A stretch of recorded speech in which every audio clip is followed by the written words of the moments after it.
á tali hér að Veru Sölvadóttur, hún er á Bessastöðum að fagna með Susan Bier sem var verið að afhenda heiðursverðlaun.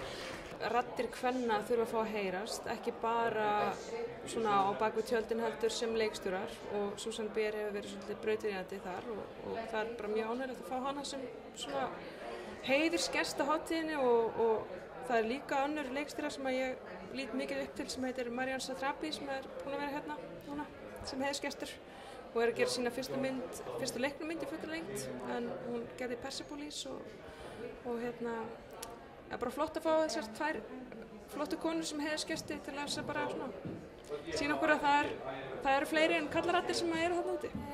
Ég held að það sé svona fókus á heimildarmyndir. Ég hef ekki séð mikið, það eru bara 2 dagar liðnir en ég hef séð 2 heimildarmyndir og svo langar mér rosalega mikið til þess að sjá nýjustu myndina hennar Marianne Satrapi og líka nýjustu myndina hennar Susan Bier. Það er svona mínir svona fyrstu kostir.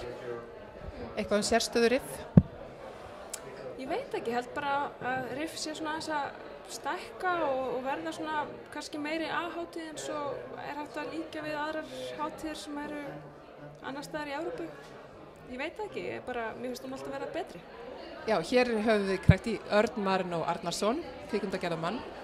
Nokkur orð verðlaunahafan, heiðursverðlaunahafan Susanu Bier. Þetta er náttúrulega mannski sem er búin að hreyfa við fólki út allan heim og frábær kvikmyndagerðarmaður, frábær kvikmyndagerðarkona. Búin að vinna Óskarinn, hvað getur sagt með það? Það sé sko bara þörfin er að sjá fleiri konur í kvikmyndagerð, koma inn í fagið. Af því að þetta er, sko, þeir sem er að starfa í þessu er að stærstum hluta karlar. Ég veit ekki, hvort einhverja mælingar hafa verið gerðar en mér finnst það að þetta sé örugglega svona bara að giska á svona 70-30. Mætti vera miklu meira. Af hverju heldur að séu svona fá konur? Af því að þetta er svona áhættusamt starf að mörgu leyti og konur eru svo hjartindar að það fara bara eitthvað annað. Hún er komin á ákveðinn stall og er orðin svona fastu punktur sem er bara frábært fyrir okkur og bara fyrir heiminn líka. Því að þetta er venjú fyrir að sko, við erum að sjá frumsýningar, heimsfrumsýningar, alheimsfrumsýningar, Norðurlandafrumsýningar og svona sko.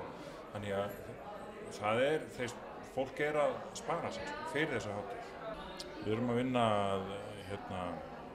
Markell fyrirtæki mitt, þar sem ég og Þorkell Sigurður Hannesson erum að vinna í samvinnu við Ljósop myndum Guðmund Felix Gretarsson sem er að fara í handaafgreiðslu til Frakklands. Hann er að fá hendur frá öxlum, báðar, ágræddar, af öðrum manni og þannig við erum að elta hann núna þessi sko. Það væri æðislegt sko en 2 ár kannski. Það væri flott venju að frumsýna myndina þar.